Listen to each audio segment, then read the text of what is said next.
and currently the highest ranking Muslim in military history. So, mashallah, Shafri Shabazz, again, we thank you and welcome you here to this session. And we, before further ado, would love always to learn from you about moral injury today, and not only in the army but also as a broad general idea about moral injury. Does other service members in the Marines, in the Navy, in the Air Force can also face moral injury? So can you help us understand what is moral injury as a general, and particularly what soldiers face in the army? Yes. Inna salati wa nusuki wa mahyaya wa mamati lillahi rabbil alamin la sharika lahu wa bidhalika umirtu wa anna awwalul muslimin. Ashhadu an la ilaha illallah, ashhadu anna Muhammad abduhu wa rasuluhu. I bear witness that there is no God but Allah. He is the first who has commanded me to submit, and that I do. Thank you so much for the invitation. Thank you for being able to speak to you guys in this august body. Today I'm going to talk about moral injury, but because I'm an imam, I will put it in speech form of things from that perspective. Today I'm going to speak to you from three distinct perspectives, interwoven symbolically of who we are as Muslims, citizens, chaplains providing care for our congregations. I'm going to speak to you from a faith perspective because I'm a imam and I have to take care of the spiritual component for you as a Muslim.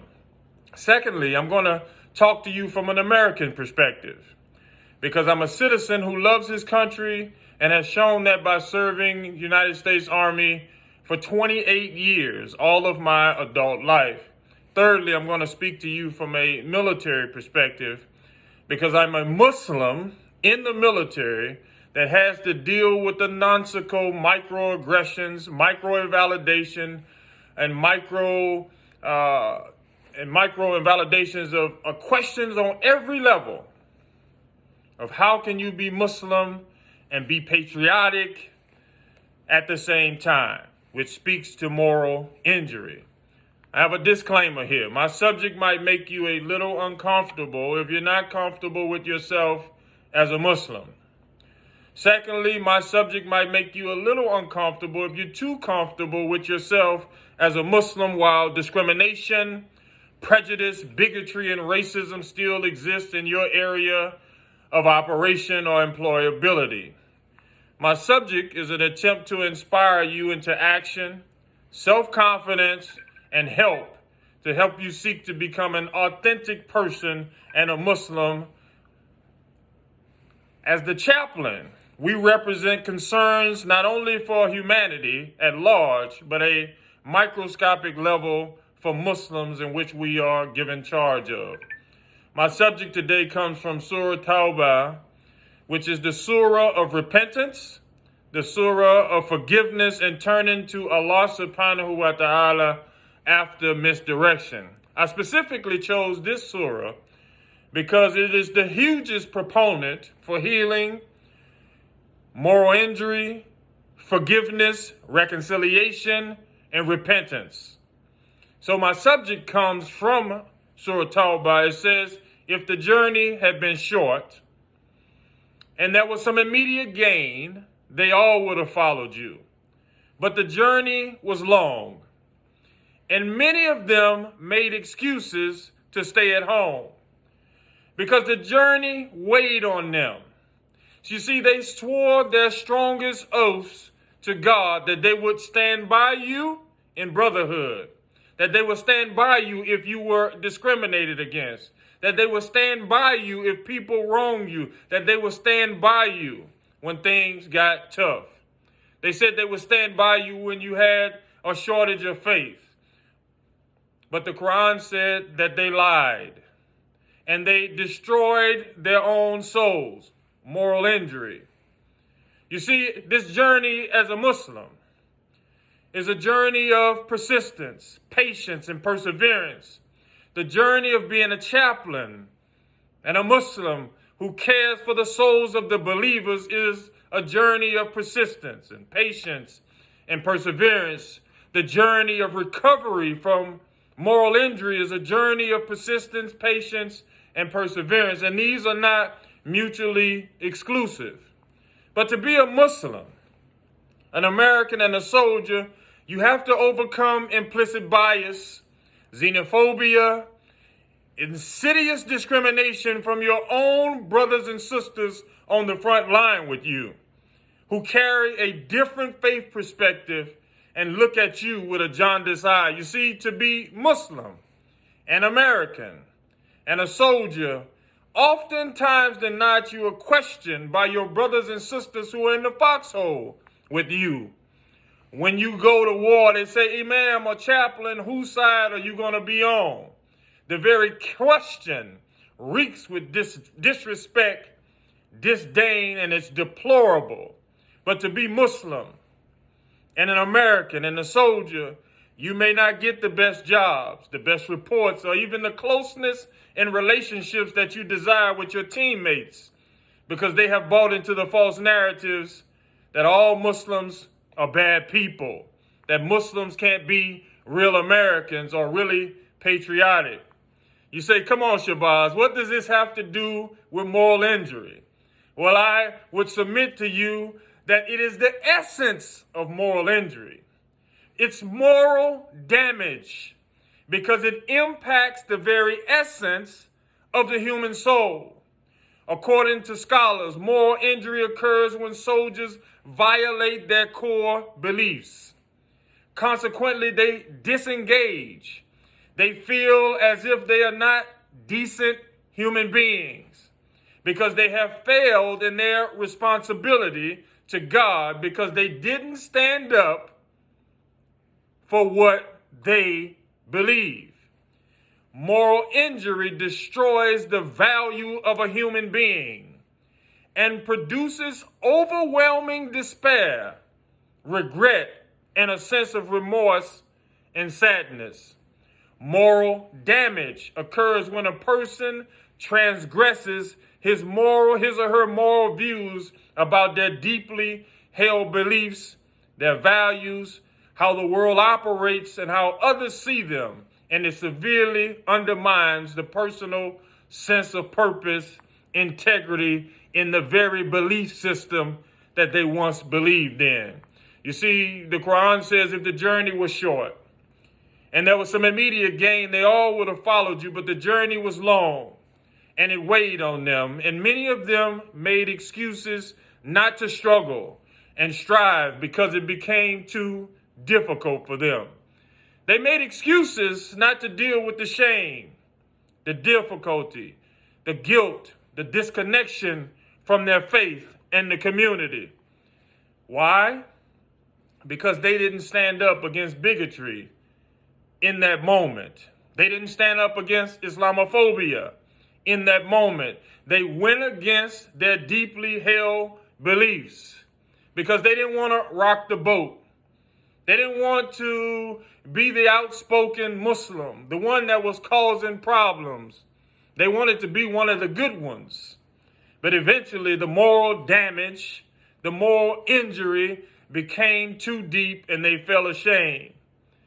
Brothers and sisters, our ummah is struggling.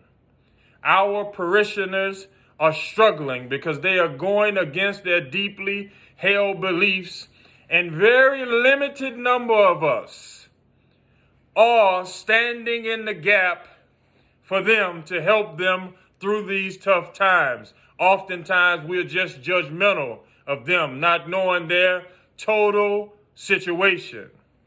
I'm here to tell you, as chaplains, we have the opportunity to offer reconstitution, reconciliation of faith, and a discipline and a redemptive process for Muslims suffering with moral injury that clinical psychologists cannot. Chaplains, we bear the responsibility and the ethical responsibility to Allah subhanahu wa ta'ala to care for these soldiers and airmen and humanity concerning the soul. We have to take a strategic approach in assisting our Muslim brothers and sisters suffering from moral injury. You see, the Islamic belief, the deen defines Islamic morality as righteousness, loyalty, and trueness to faith. Therefore, Islam enjoins moral behavior and a profound sense of responsibility and accountability to God and our fellow man.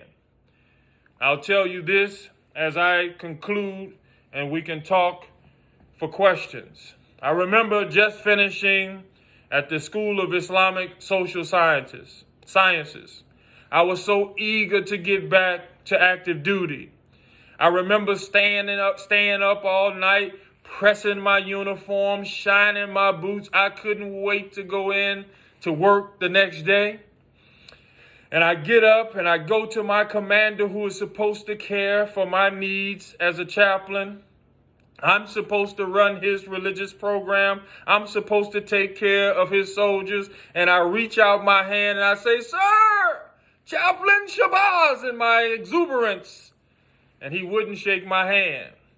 He said, "I'm sure you're a nice guy, but we have some problems with your religion and how you guys treat women. Have a nice day." He didn't talk to me for 9 months. You see, it was in that moment I realized that my accountability, that my responsibility, who I was as a Muslim, wasn't always going to be met with open arms. I had a choice in that moment to run from my responsibility and hide and just be something else. I had a choice in that moment to define who I was as a Muslim. I decided in that moment that I had to be accountable to God. I went out, I didn't whine about it, I didn't cry about it, I didn't go to EO, I didn't go to IG that this guy was treating me bad. I went to work, man. I went to take care of the soldiers. I did Juma on Friday. I counseled the Muslims all over post on Friday because I knew that they needed me and I couldn't be in my own personal feelings. Even though I was hurt, I would have caused more moral damage, not only to myself, but to those who were depending on me. As I conclude here, brothers and sisters, our religion calls for maturity. It calls for patience. The Quran calls for wisdom in all things. The Quran says, "Don't let the hatred of a people move you to deal unjustly.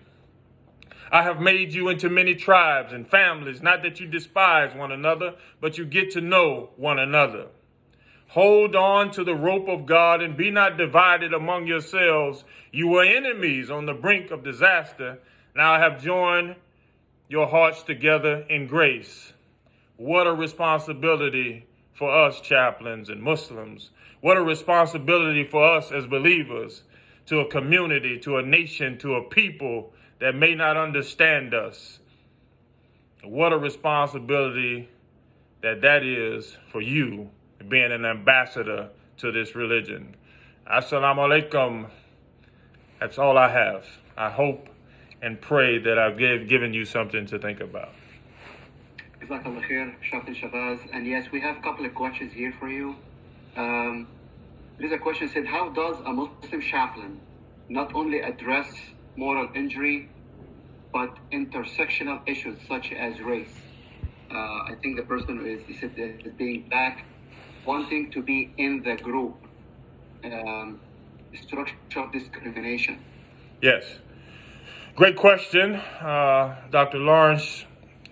One of the things, I can only speak from a faith